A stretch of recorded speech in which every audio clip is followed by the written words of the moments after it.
जय गुरु रविदास। उत्तर प्रदेश के मुख्यमंत्री योगी आदित्यनाथ जी, पूरे भारत से यहां पधारे सम्मानित संतजन, भक्तगण और मेरे भाइयों एवं बहनों, आप सभी का मैं गुरु रविदास जी जन्म जयंती के पावन अवसर पर उनकी जन्मभूमि में स्वागत करता हूं। आप सब रविदास जी की जयंती के पर्व पर इतनी दूर से यहां आते हैं। खासकर मेरे पंजाब से इतने भाई बहन आते हैं कि बनारस खुद भी मिनी पंजाब जैसा लगने लगता है। ये सब संत रविदास जी की कृपा से ही संभव होता है। मुझे भी रविदास जी बार बार अपनी जन्मभूमि पर बुलाते हैं। मुझे उनके संकल्पों को आगे बढ़ाने का मौका मिलता है। उनके लाखों अनुयायियों की सेवा का अवसर मिलता है। गुरु के जन्म तीर्थ पर उनके सब अनुयायियों की सेवा करना मेरे लिए किसी सौभाग्य से कम नहीं है। और भाइयों बहनों, यहां के सांसद होने के नाते, काशी का जनप्रतिनिधि होने के नाते मेरी विशेष जिम्मेदारी भी बनती है। मैं बनारस में आप सबका स्वागत भी करूं और आप सबकी सुविधाओं का खास ख्याल भी रखूं, ये मेरा दायित्व भी है। मुझे खुशी है कि आज इस पावन दिन मुझे अपने इन दायित्वों को पूरा करने का अवसर मिला है। आज बनारस के विकास के लिए सैकड़ों करोड़ रुपयों के विकास परियोजना का लोकार्पण और शिलान्यास होने जा रहा है। इससे यहां आने वाले श्रद्धालुओं की यात्रा और सुखद और सरल होगी। साथ ही संत रविदास जी की जन्मस्थली के विकास के लिए भी कई करोड़ रुपयों की योजनाओं का लोकार्पण हुआ है। मंदिर और मंदिर क्षेत्र का विकास, मंदिर तक आने वाली सड़कों का निर्माण, इंटरलॉकिंग और ड्रेनेज का काम, भक्तों के लिए सत्संग और साधना करने के लिए, प्रसाद ग्रहण करने के लिए अलग अलग व्यवस्थाओं का निर्माण, इन सब से आप सब लाखों भक्तों को सुविधा होगी। माघी पूर्णिमा की यात्रा में श्रद्धालुओं को आध्यात्मिक सुख तो मिलेगा ही, उन्हें कई परेशानियों से भी छुटकारा मिलेगा। आज मुझे संत रविदास जी की नई प्रतिमा के लोकार्पण का भी सौभाग्य मिला है। संत रविदास म्यूजियम की आधारशिला भी आज रखी गई है। मैं आप सभी को इन विकास कार्यों की अनेक अनेक शुभकामनाएं देता हूं। मैं देश और दुनिया भर के सभी श्रद्धालुओं को संत रविदास जी की जन्म जयंती और माघी पूर्णिमा की हार्दिक बधाई देता हूं। साथियों, आज महान संत और समाज सुधारक गाडगे बाबा की जयंती भी है। गाडगे बाबा ने संत रविदास की तरह ही समाज को रूढ़ियों से निकालने के लिए, दलितों वंचितों के कल्याण के लिए बहुत काम किया था। खुद बाबा साहब आंबेडकर उनके बहुत बड़े प्रशंसक थे। गाडगे बाबा भी बाबा साहब से बहुत प्रभावित रहते थे। आज इस अवसर पर मैं गाडगे बाबा के चरणों में भी श्रद्धापूर्वक नमन करता हूं। साथियों, अभी मंच पर आने से पहले मैं संत रविदास जी की मूर्ति पर पुष्प अर्पित करने, उन्हें प्रणाम करने भी गया था। इस दौरान मेरा मन जितनी श्रद्धा से भरा था, उतनी ही कृतज्ञता से भी भीतर महसूस कर रहा था। वर्षों पहले भी जब मैं न राजनीति में था, न किसी पद पर था, तब भी संत रविदास जी की शिक्षाओं से मुझे मार्गदर्शन मिलता था। मेरे मन में ये भावना होती थी कि मुझे रविदास जी की सेवा का अवसर मिले। और आज काशी ही नहीं, देश की दूसरी जगहों पर भी संत रविदास से जुड़े संकल्पों को पूरा किया जा रहा है। रविदास जी की शिक्षाओं को प्रसारित करने के लिए नए केंद्रों की स्थापना भी हो रही है। अभी कुछ महीने पहले ही मुझे मध्य प्रदेश के सतना में भी संत रविदास स्मारक एवं कला संग्रहालय के शिलान्यास का सौभाग्य मिला था। काशी में तो विकास की पूरी गंगा ही बह रही है। साथियों, भारत का इतिहास रहा है, जब भी देश को जरूरत हुई है, कोई न कोई संत, ऋषि, महान विभूति भारत में जन्म लेते हैं। रविदास जी तो उस भक्ति आंदोलन के महान संत थे, जिसने कमजोर और विभाजित हो चुके भारत को नई ऊर्जा दी थी। रविदास जी ने समाज को आजादी का महत्व भी बताया था और सामाजिक विभाजन को भी पाटने का काम किया। ऊंच नीच, छुआछूत, भेदभाव, इस सब के खिलाफ उन्होंने उस दौर में आवाज उठाई थी। संत रविदास एक ऐसे संत है जिन्हें मत, मजहब, पंथ, विचारधारा की सीमाओं में नहीं बांधा जा सकता। रविदास जी सबके हैं और सब रविदास जी के हैं। जगतगुरु रामानंद के शिष्य के रूप में उन्हें वैष्णव समाज भी अपना गुरु मानता है। सिख भाई बहन उन्हें बहुत आदर की दृष्टि से देखते हैं। काशी में रहते हुए उन्होंने मन चंगा तो कठौती में गंगा की शिक्षा दी थी। इसलिए काशी को मानने वाले लोग, मां गंगा में आस्था रखने वाले लोग भी रविदास जी से प्रेरणा लेते हैं। मुझे खुशी है कि आज हमारी सरकार रविदास जी के विचारों को ही आगे बढ़ा रही है। भाजपा सरकार सबकी है। भाजपा सरकार की योजनाएं सबके लिए है। सबका साथ, सबका विकास, सबका विश्वास और सबका प्रयास, ये मंत्र आज 140 करोड़ देशवासियों से जुड़ने का मंत्र बन गया है।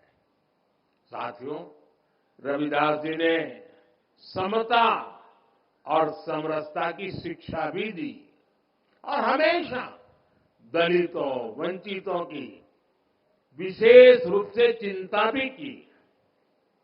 समानता वंचित समाज को प्राथमिकता देने से ही आती है।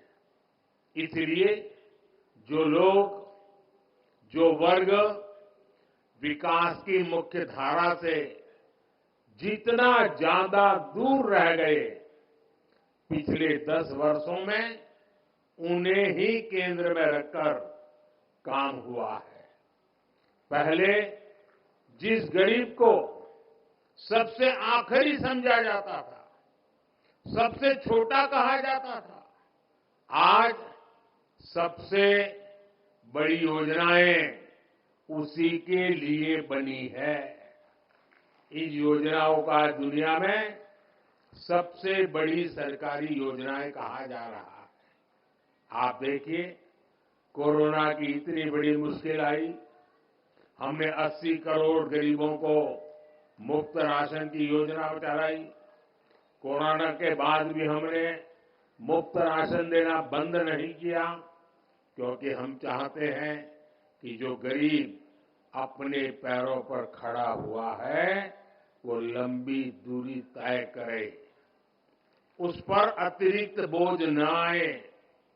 ऐसी योजना इतने बड़े पैमाने पर दुनिया के किसी भी देश में नहीं है। हमने स्वच्छ भारत अभियान चलाया, देश के हर गांव में हर परिवार के लिए मुफ्त शौचालय बनाया। इसका लाभ सबसे ज्यादा दलित, पिछड़े हमारे परिवारों को, खासकर हमारी एससी, एसटी, ओबीसी माताओं बहनों को हुआ है। इन्हें ही सबसे ज्यादा खुले में शौच के लिए जाना पड़ता था, परेशानियां उठानी पड़ती थी। आज देश के गांव-गांव तक साफ पानी पहुंचाने के लिए जल जीवन मिशन चल रहा है। 5 वर्षों से भी कम समय में 11 करोड़ से ज्यादा घरों तक पाइप से पानी पहुंचाया गया है। करोड़ों गरीबों को मुफ्त इलाज के लिए आयुष्मान कार्ड मिला है। उन्हें पहली बार ये हौसला मिला है कि अगर बीमारी आ भी गई तो इलाज के अभाव में जिंदगी खत्म नहीं होगी। इसी तरह जन-धन खातों से गरीब को बैंक जाने का अधिकार मिला है। इन्हीं बैंक खातों में सरकार सीधे पैसा भेजती है। इन्हीं खातों में किसानों को किसान सम्मान निधि जाती है, जिनमें से करीब 1.5 करोड़ लाभार्थी हमारे दलित किसान ही हैं। फसल बीमा योजना का लाभ उठाने वाले किसानों में बड़ी संख्या दलित और पिछड़े किसानों की है। युवाओं के लिए भी 2014 से पहली जितनी स्कॉलरशिप मिलती थी, आज हम उससे 2 गुनी स्कॉलरशिप दलित युवाओं को दे रहे हैं। इसी तरह 2022-23 में पीएम आवास योजना के तहत हजारों करोड़ रुपए दलित परिवारों के खातों में भेजे गए, ताकि उनका भी अपना पक्का घर हो। और भाइयों बहनों, भारत इतने बड़े बड़े काम इसलिए कर पा रहा है क्योंकि आज दलित, वंचित, पिछड़ा और गरीब के लिए सरकार की नीयत साफ है। भारत ये काम इसलिए कर पा रहा है क्योंकि आपका साथ और आपका विश्वास हमारे साथ है। संतों की वाणी हर युग में हमें रास्ता भी दिखाती है और हमें सावधान भी करती है। रविदास जी कहते थे, जात पात्र के फेर मही, उर्जी रही सब लोग, मानुष ताकू खात है, रैदास जात कर लोग। अर्थात ज्यादातर लोग जात पात के भेद में उलझे रहते हैं, उलझाते रहते हैं। जात पात का यही रोग मानवता का नुकसान करता है। यानी जात पात के नाम पर जब कोई किसी के साथ भेदभाव करता है तो वो मानवता का नुकसान करता है। अगर कोई जात पात के नाम पर किसी को भड़काता है तो वो भी मानवता का नुकसान करता है। इसलिए भाई और बहनों, आज देश के हर दलित को, हर पिछड़े को एक और बात ध्यान रखनी है। हमारे देश में जाति के नाम पर उकसाने और उन्हें लड़ाने में भरोसा रखने वाले इंडी गठबंधन के लोग दलित, वंचित के हित की योजनाओं का विरोध करते हैं। और सच्चाई ये है कि ये लोग जाति की भलाई के नाम पर अपने परिवार के स्वार्थ की राजनीति करते हैं। आपको याद होगा, गरीबों के लिए शौचालय बनाने की शुरुआत हुई थी तो इन लोगों को उन्होंने इसका भी मजाक उड़ाया था। उन्होंने जनधन खातों का भी मजाक उड़ाया था। इन्होंने डिजिटल इंडिया का विरोध किया था। इतना ही नहीं, परिवारवादी पार्टियों की एक और पहचान है, ये अपने परिवार से बाहर किसी भी दलित, आदिवासी को आगे बढ़ने नहीं देना चाहते। दलित, आदिवासियों का बड़े पदों पर बैठना इन्हें बर्दाश्त नहीं होता है।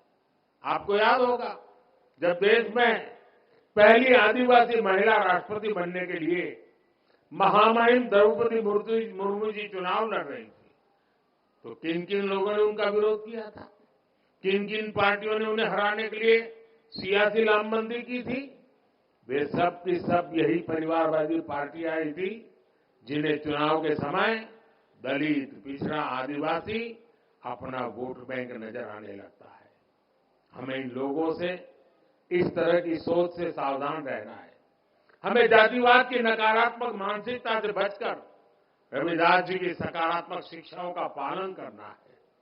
साथियों, रविदास जी कहते थे, 100 वर्ष लौ जगत मही जीवत रही करू काम। रविदास कर्म ही धर्म है, कर्म करहु निष्काम।